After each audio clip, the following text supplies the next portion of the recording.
Hola, ¿cómo están? En este video vamos a comenzar a analizar un poco de cómo influye el sistema nervioso en la conducta. Como vieron en el video pasado, muchas de esas conductas demenciales a las que nos conduce el famoso amor han sido eh, interpretadas actualmente gracias a que conocemos mejor cómo funciona nuestro sistema nervioso y cómo influyen estas conductas. Algunas de esas conductas son tan complejas y tan bonitas como el sistema, como los cortejos. Vean, por ejemplo, estos bailes de cortejo de aves del paraíso, o estas de los cisnes, estas del ave, de la araña que se le llama araña pavo real, por evidentes razones que van a ver en este momento, y estas jibias, que son animales muy interesantes, que además cambian de colores cuando están, para muchas cosas, pero como un sistema de comunicación se ha asumido que tienen estos cambios de colores y estas danzas, que como podemos ver en cada especie es diferente. Bueno, como pueden ver, entonces son patrones conductuales muy específicos, derivados todos ellos de esta búsqueda de una pues de una cópula, una relación sexual y de este sentimiento de amor que hemos tenido también. Pero todo eso se ha interpretado o se ha entendido que tiene mucho que ver con nuestro sistema nervioso.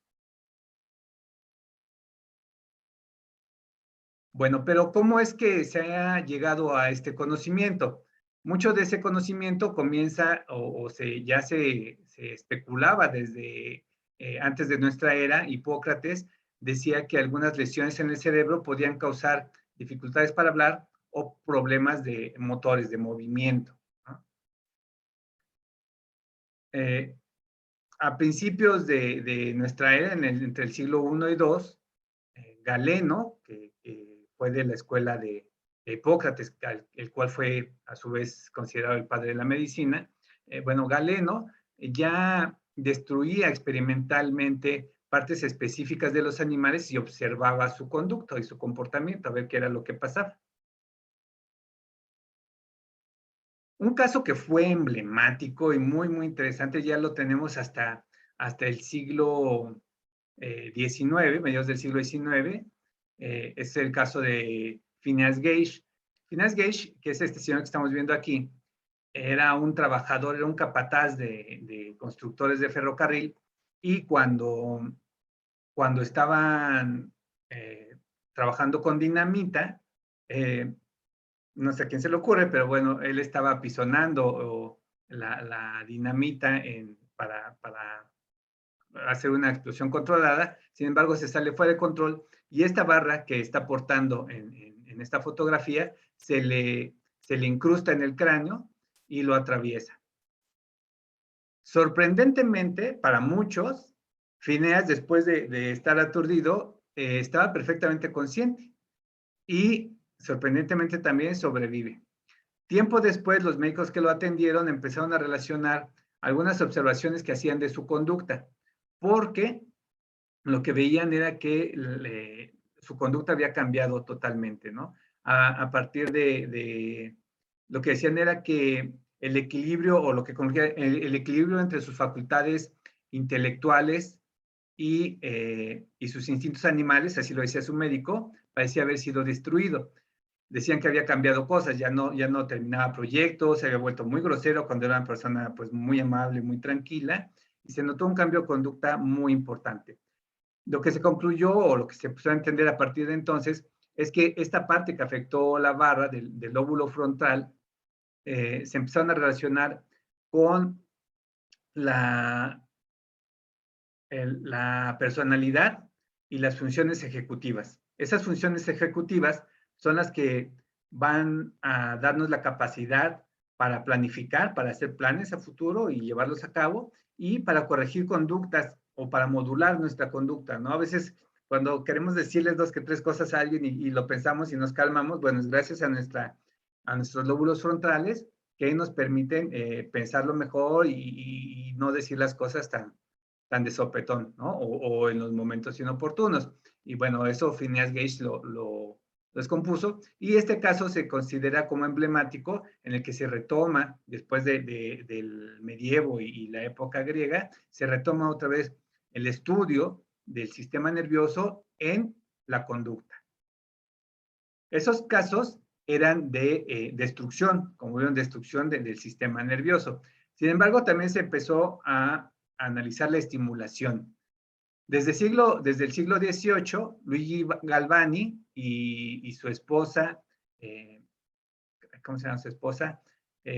Lucrecia Galesi, que fue muy poco reconocida en su tiempo por todo esto de la discriminación hacia la mujer, pero bueno, entre ellos dos identificaron y realizaron varios experimentos en el que encontraron que la estimulación eléctrica podía ocasionar movimientos en los animales. Y recuerden que definimos la conducta como un cambio en el movimiento muscular de los animales.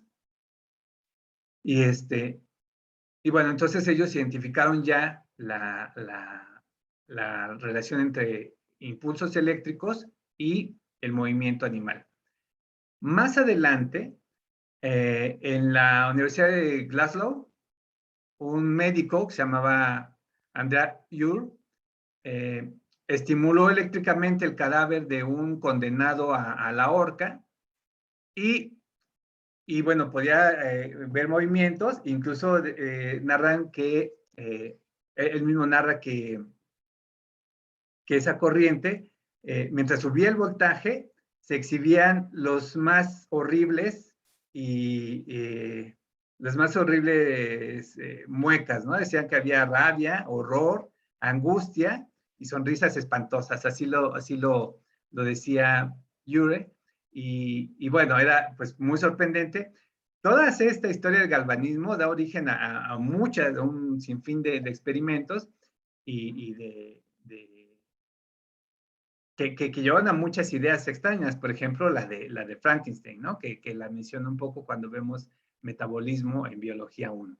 Pero aquí lo que queremos ver es que también eso fueron las bases de la neurobiología, porque como vamos a ver, una buena parte de la conducción de información en el sistema nervioso es por impulsos eléctricos.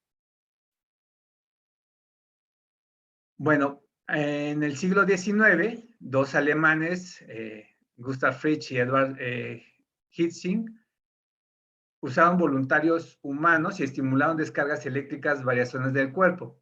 Quiero aclarar que esta información la encontré solamente en un libro.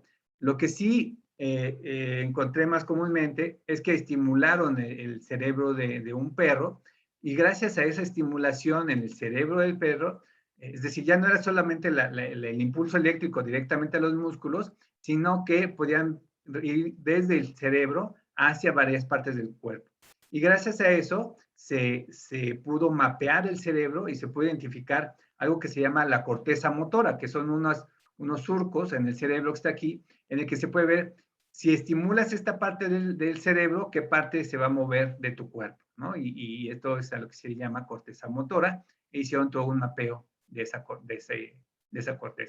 Se iba afinando un poquito este estudio en el sistema nervioso y su relación con el movimiento y por lo tanto con la conducta. Bien, actualmente las técnicas son mucho más sofisticadas gracias a que tenemos una capacidad tecnológica mucho más avanzada. Entonces tenemos, por ejemplo, el PET, que son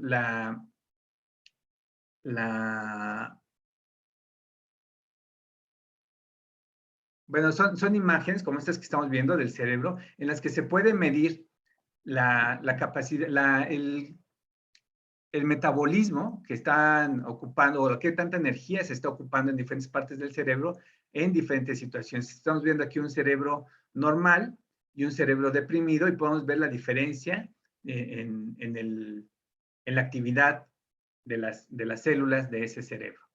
Es muy evidente. Aquí nos dice poca actividad y mucha actividad. Y también podemos estimular, actualmente se sigue haciendo las mismas dos técnicas, estimular y destruir partes del sistema nervioso, pero mucho más fino. Se puede incluso estimular una sola neurona y se puede registrar una sola fibra muscular y podemos hacer experimentos mucho más finos, incluso se pueden hacer a control remoto. Gracias a los avances en la microscopía electrónica, como podemos ver en este video, podemos ver cuando se destruye una célula con un láser, que fue ese rojo que vimos ahí, como otras células del sistema nervioso vienen, que se llaman glía, y limpian esa zona, por decirlo de una forma. En este otro video, que son videos reales y en vivo, estamos viendo un cerebro joven y un cerebro viejo, de ratones los dos, y se puede ver cómo las conexiones nerviosas se pueden restituir mucho más rápido en un cerebro joven que en un cerebro viejo. Y esto es porque los cerebros jóvenes entendemos que tienen esa capacidad de estar construyendo redes neuronales y reconstruyéndolas, las destruyen y las reconstruyen porque está aprendiendo, y eso da la capacidad a los niños de aprender mucho más rápido, por ejemplo, idiomas. Por eso es muy importante que a los niños se les estimule y se les someta a retos intelectuales para que puedan aprender cosas nuevas. Y es por eso que entre más viejos somos, más difícil se nos hace aprender cosas como los idiomas o la música. Bueno, vamos a seguir analizando. Para poder entender todo esto, tenemos que hablar de la anatomía básica del sistema nervioso, y es muy interesante. Lo vamos a ver muy rápido. Es muy, muy apasionante. Ojalá les llame suficientemente la atención para profundizar, pero para motivos de la clase lo vamos a ver muy rápido. Piensen que el sistema nervioso, y en particular el cerebro, es el único órgano capaz de estudiarse a sí mismo. En él van a encontrarse toda nuestra interpretación del mundo que nos rodea y la respuesta a ese mundo, tanto interno como externo. Recuerden que eso es básicamente lo que estamos estudiando. La conducta va a ser esa respuesta a nuestra interpretación del mundo, y esa interpretación reside en el cerebro. Para seguir hablando de la estructura del sistema nervioso, tendríamos que decir que la unidad básica de ese sistema son unas células que no son muy comunes, son muy, muy específicas, y son las neuronas. La neurona es la unidad estructural y sensorial del cerebro. Hay otras células del sistema nervioso que cada vez estamos comprendiendo mejor, y que en conjunto se les llama glía, aunque hay varios tipos de estas células, y que antes se pensaba que eran solamente células de soporte, células que ayudaban a las neuronas a mantenerse vivas o a limpiar este sistema nervioso cuando se morían, como vimos la vez pasada. Sin embargo, cada vez se sabe que tienen papeles más importantes, y que incluso algunas de ellas pueden formar parte de este pensamiento complejo. Pero bueno, eso está en investigación, y cada vez lo estamos aprendiendo un poco más. La neurona, entonces, es la unidad más importante y la unidad de pensamiento que conocemos, la unidad funcional del sistema nervioso. Y como ven, esta imagen es una célula. Lo primero que podemos ver es el núcleo, que estaría en esta zona, en esta imagen. Después sigue el soma, o el cuerpo de la neurona. Y después siguen estas proyecciones que estamos viendo aquí, que se llaman dendritas. Y una proyección mucho más larga es esta que estamos viendo acá, que se llama axón. Como pueden ver, ese axón tiene unas cubiertas que se llaman vaina de mielina, y que van a ser muy importantes en la transmisión eléctrica. Sirven como aislantes. La información va a correr desde las dendritas, recuérdenlo, pasando por el soma y luego el axón, y van a terminar en estas puntas que se llaman botón sináptico. Ese botón sináptico es donde va a acabar la información eléctrica, y un poco más adelante les hablo de cómo se transmite la información a través del sistema nervioso. Pero recuerden la anatomía de la neurona y las partes que la confieren. Va a empezar entonces, la información va a correr desde las dendritas hacia el botón sináptico. Y esas dendritas y botones sinápticos se conectan entre sí, y como pueden ver aquí, pueden formar una gran cantidad de redes, porque una sola célula se conecta con muchas otras células. Y cuando digo se conecta, no es físicamente. Vean cómo aquí este espacio entre este botón sináptico y una dendrita, hay un espacio que se llama sinapsis o espacio sináptico. Y de ese vamos a hablar un poquito más adelante. Lo que quiero que vean aquí es que cada neurona se puede conectar con otras muchas, formando redes neuronales. Y esas redes neuronales es lo que nos permite el pensamiento complejo y la interpretación de ese mundo que nos rodea. Bien, siguiendo con nuestro sistema nervioso o su estructura, vamos a ver que se puede dividir dependiendo a su estructura o a su función. De acuerdo a su estructura, podemos ver el sistema nervioso central, que es este señalado aquí en azul, que está compuesto por el encéfalo, o lo que normalmente llamamos cerebro, y la médula espinal, que corre a través de la columna vertebral. Ese es el sistema nervioso central. Y el sistema nervioso periférico está conformado por los nervios, que son estas proyecciones que estamos viendo ahí, que básicamente son conjuntos de axones, que estamos viendo aquí, son como paquetes de cables que están unos dentro de otros, como estamos viendo en esta imagen, y que van a conectar al sistema nervioso central con la periferia, por eso se llama sistema nervioso periférico.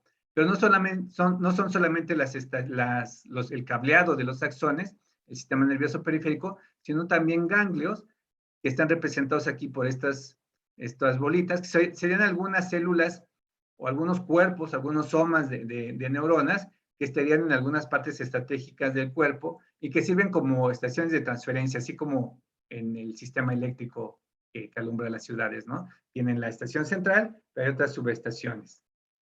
Bueno, entonces el sistema periférico está conformado, decíamos, por esos nervios y algunos ganglios, mientras que el sistema nervioso central por el encéfalo y la médula espinal. Bien, en el encéfalo, pues también se divide en varias partes. Primero tenemos el cerebro, que es este que está aquí señalado, y que es el encargado del razonamiento complejo de nuestro raciocinio, que es típico de los mamíferos y que los humanos nos sentimos muy orgullosos de él, aunque en realidad no somos tan racionales cuando vemos cómo se comporta mucha gente, por ejemplo, con temas como las pandemias. Luego tenemos una parte muy interesante que es el diencéfalo, es esta parte que estamos viendo más interna en el encéfalo, que es un cerebro, digamos, más primitivo, y en él se va a encontrar parte de nuestro sistema límbico, que es el sistema de nuestras emociones, ¿no? Donde nos enamoramos, donde sentimos lo que nos hace sentir todos estos sentimientos de tristeza, ¿no? Los duelos, y la alegría. Bueno, esos sentimientos radican aquí en este sistema límbico, pero también nuestros instintos, ¿no? Instintos como el sexo o el comer, ¿no? Las ganas de comer. Pero vean cómo esos instintos, después en organismos como nosotros, pues van a ser, o esas conductas que podrían haber nacido en esta parte del diencéfalo, deberían de ser reguladas por nuestra corteza cerebral, como Eneas Fingas, que les digo, se le lesionó esta parte del cerebro y pues perdía un poco esa regulación de su conducta instintiva. Después, más adelante o más abajo, tenemos una parte más primitiva todavía que se le llama cerebro reptiliano o el tronco del encéfalo. Este va a controlar nuestras funciones vitales, el respirar, va a regular nuestra presión sanguínea, buena parte de nuestro metabolismo. Ah, y olvidaba decirles que en esta parte del diencéfalo está compuesto, entre otros, por los tálamos. Ahí, bueno, aquí lo podemos ver en esta animación. Es difícil entenderlo porque está justo en el centro del cerebro, pero está conformada por los tálamos y por este que se llama hipotálamo. Va a ser muy importante porque ese hipotálamo va a estar conectado con el sistema endocrino, que es esta bolita que está acá, que está representando una glándula. Ese es otro sistema, que se llama hipófisis. Aquí es cuando la hormona y la neurona se platican entre sí, o deberían de platicarse entre sí. Bien, y luego, para terminar, tenemos el encéfalo, el cerebelo, que es esta parte de atrás del encéfalo, donde se regulan nuestras funciones sensitivas, es decir, lo que sentimos, y nuestras funciones motoras. La capacidad de un atleta de hacer grandes proezas o de un bailarino o bailarina para hacer esos movimientos que pueden ser muy finos o muy elegantes, radica o es gracias a esta parte del encéfalo que se llama cerebelo. Entonces, bueno, recuerden estas partes de este órgano tan impresionante que es el encéfalo y que son solamente algunas partes. Se sabe mucho más y es mucho más complejo, pero por ahora nos quedamos solamente con estas. Eso fue en cuanto a su estructura. En cuanto a su función, el sistema nervioso se puede dividir en sistema nervioso somático o sistema nervioso autónomo. El somático, eso no lo podemos ver como este está aquí y este está acá, porque es más bien, como les decía, en función a sus funciones, valga la redundancia. El sistema nervioso somático va a regular las funciones voluntarias, es decir, lo que yo decido que quiero hacer. Por ejemplo, saludarlos con mi mano, o hablar, abrir y cerrar los ojos, caminar. Esos movimientos son voluntarios, son regulados por el sistema nervioso somático. Y hay otra parte que es nuestro sistema nervioso autónomo, que son las funciones involuntarias. Por ejemplo, cuando estamos aquí en el romance y nos ruge la tripa, eso es un movimiento de nuestro intestino y es involuntario. Es muy inoportuno, pero gracias a ese sistema autónomo no tenemos que estarnos preocupando porque nuestro corazón esté latiendo, porque yo esté respirando. No necesitamos estar despiertos para no dejar de respirar, gracias a que nuestro sistema nervioso autónomo se encarga de esta parte. Y ese sistema nervioso autónomo se divide a su vez en otros dos subsistemas.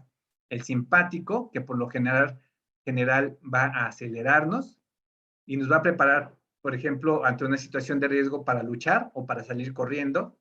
Y el parasimpático, que por otro lado nos va a relajar. Entonces, por ejemplo, el simpático acelera nuestro corazón, el parasimpático lo hace más tranquilo. Y más adelante vamos a leer un artículo en el que vamos a ver o podrían profundizar cómo el sistema nervioso simpático va a ser muy importante o puede ser muy importante a la hora de alcanzar el orgasmo, mientras que el parasimpático va a ser muy importante para poder alcanzar una erección, tanto en hombres como en mujeres, que eso lo vemos más en biología 2, pero es muy, muy, muy interesante esta parte y bueno, ojalá eso los motive. Yo sé que es un tema que siempre motiva, es muy interesante. La función del sistema nervioso va a estar dividida básicamente en tres procesos. Va a recibir información, va a procesar información y va a enviar esa información de regreso. Por ejemplo, aquí estamos viendo en esta animación cómo esta neurona azul, que es una neurona sensorial, va a recibir la información, en este caso se está quemando, y en esto que está representando la médula espinal, tiene una interneurona que regresa inmediatamente la información al músculo para decirle, quita la mano. No necesitamos pensarlo mucho, a esto se le llama arco reflejo, y es un tipo de dolor primario, por así decirlo, en el que rápidamente nuestro cuerpo reacciona con una conducta, en este caso quitar la mano, ¿no? Hay diferentes niveles de dolor, aquí podemos aprovechar para hablar un poquito de eso. Se sabe que este sea un dolor primario, que es lo que es el arco reflejo, y luego un dolor secundario cuando este dolor sube por la médula espinal o esta señal sube por la médula espinal hasta nuestro sistema límbico, que es donde, ahí el encéfalo, ¿se acuerdan? Que es donde vamos a tener este sentimiento de que algo me duele, y luego vamos a tenerlo un tercer nivel de dolor, que es cuando se interpreta nuestra corteza cerebral y aprendemos de ese dolor. Entonces aprendemos a que eso no nos gusta y no queremos repetirlo. Algunos caemos y caemos, ¿no? Pero no debería ser así. Y muchos investigadores han postulado que los animales tienen los mismos niveles de dolor. Hay un artículo sobre eso, si quieren se los puedo compartir. Pero lo interpretan así porque hay algunos animales, por ejemplo, cuando van al veterinario y que se asustan, saben que ahí les causó dolor, ¿no? Entonces ya es un razonamiento más complejo que les hace saber que en ese lugar, con esa persona que viste de blanco, pueden recibir dolor a cambio. Entonces, por eso luego se resisten. Son 3 niveles de dolor Y eso nos lleva a pensar mucho en la interpretación, a cuestiones de bioética, ¿no? Del sufrimiento que podemos nosotros causar a los animales y que podríamos evitar. Bien, finalmente, o casi finalmente, la información, como les había dicho el sistema nervioso, ocurre por impulsos electroquímicos. ¿Por qué electroquímicos? Porque están compuestos por un impulso eléctrico y después químico. El impulso eléctrico va a ir desde, como les había dicho, en una neurona, desde las dendritas, que está representado aquí, pasa por el soma y corre hacia el axón, hasta que acaba en el botón sináptico. Eso ocurre gracias a unas diferencias de iones que van a provocar tal cual electricidad, un chispazo eléctrico que va a recorrer toda la membrana de la célula, pero si recuerdan, entre dos células no se tocan, hay un espacio que se llama espacio sináptico. Y aquí lo que va a ocurrir es que se van a liberar moléculas que se llaman neurotransmisores. Hay muchos tipos de neurotransmisores y eso, por eso es electro y químico. Son moléculas, algunos químicos que van a mandar la información de una neurona a otra. Ahora, las neuronas van a tener receptores, es un receptor específico para un químico específico. Si esta neurona no tiene receptores para el químico que está liberando esta otra, entonces no va a irse la información por aquí, puede tomar otro camino y así es como vamos tomando, por ejemplo, decisiones. Es una forma muy simple de decirla, pero imagínense que si esta neurona que me haría retirar la mano no tiene receptores y la otra sí tiene receptores para estos neurotransmisores y la otra dice no quites la mano, pues entonces no voy a quitar la mano. Es la forma en la que se van construyendo estas redes neuronales y estos aprendizajes que apenas estamos empezando a tratar de comprender en un proyecto nuevo de la ciencia que se llama Conectoma y que es muy interesante y ojalá a ustedes les toque ver que lo entendamos un poco mejor. Bueno, pues entonces la sinapsis es este proceso en el que se comparte información entre dos neuronas por medio de químicos y esos químicos se llaman neurotransmisores, como les decía. Ahora, hay muchos tipos de neurotransmisores. Yo les voy a pedir que recuerden solamente estos, ¿no? La serotonina, que está relacionada con la autoestima y la confianza. ¿Y para qué están relacionados? La dopamina, que nos motiva a cumplir nuestras metas y nuestros deseos, es decir, va a ser lo que nos va a motivar. Y esto va a ser muy importante más adelante porque vamos a hablar cómo se relaciona esto con el aprendizaje y con las adicciones. Recuerden la dopamina. La serotonina es algo que tiene que ver mucho también con la depresión. La oxitocina, que es la que nos causa estos vínculos amorosos, es lo que libera una mamá, por ejemplo, cuando amamanta a su hijo, o lo que se libera cuando tenemos relaciones sexuales y que va a producir relaciones a largo plazo, y las endorfinas, que son las que liberamos cuando hacemos ejercicio, ¿no? Entonces, es una forma, bueno, son químicos que van a estar interactuando en nuestro cerebro y que para que funcionen dependen de muchos detalles. Por eso es importante que cambiemos nuestros conceptos y entender que a veces las adicciones son un problema no moral, sino de salud. Y que la depresión no es cosa de echarle ganas. A veces son problemas con estos químicos o sus receptores que no están funcionando bien. Y entonces, por eso es importante también no tenerle miedo a un psiquiatra y no pensar que un psiquiatra es solamente cuando estamos locos. Es importante que si alguien tiene problemas de depresión, pues se revise con un psiquiatra, que son los que analizan todas estas moléculas. Ahora, esto que les pedí que se aprendan para un examen es algo muy simple. En realidad, los neurotransmisores son mucho más complejos. Cada vez aprendemos que hay más, como estamos viendo en esta tablita, y además sus funciones van a depender de diferentes receptores. Una sola célula puede tener diferentes receptores para un mismo neurotransmisor.